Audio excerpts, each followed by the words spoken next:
than you faced, with an even worse parliamentary situation. Well, there is a certain sense of déjà vu as I look at the present situation. But I think there is a difference.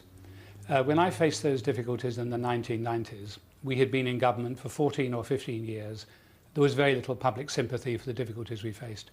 Here we have a new government that has made a huge advance in public affection at this last general election.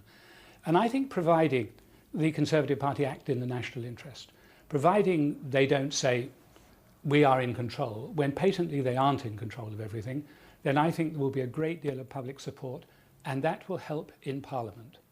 And I think what David Cameron is saying to the Liberal Party is, look, we have a national crisis. You can help in solving that national crisis. There are some areas of party political differences, we just put them aside. Let us concentrate for the time being on what we can do for our country over the next few months. It is a pivotal moment, and what Nick Clegg said this morning I think was wise and statesmanlike, and I hope he will follow that up with wise and statesmanlike action and accept and discuss with David Cameron the offer that's been made. So what a difference a day makes, doesn't it? Tories very critical of Nick Clegg, now keen to lavish praise on him and the way he's behaved, and even to suggest that they'd rather like to share government with him, or at least come to some sort of arrangement at which there is an agreement over policies that can be shared. So what do you think is the likelihood of a deal, Nick? I think it's very unlikely that the Liberal Democrats will want to go into coalition with the Conservatives. It would be just too much for many activists in that party to stomach. They have too many disagreements, and they would fear that they would frankly get the blame for any of the difficult decisions that a government might have to take in the future.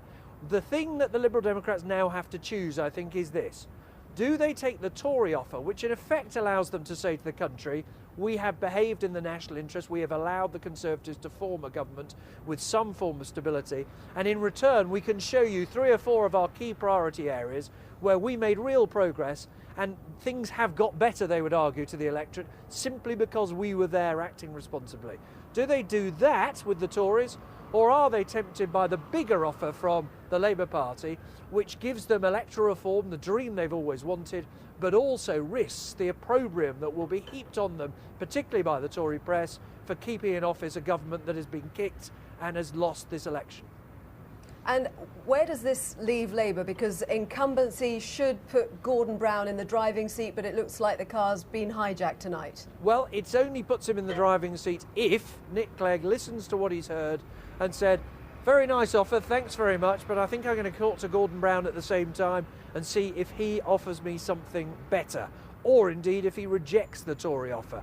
I think that's the intriguing thing. When Nick Clegg meets his own MPs tomorrow, which he will, meets his party's federal executive, which he's planning to do, he will want a negotiating mandate, and the decision he'll have to make is whether effectively to run 2 simultaneous negotiations. So he's putting pressure on both sides to up their offer in order to get the Liberal Democrats on board.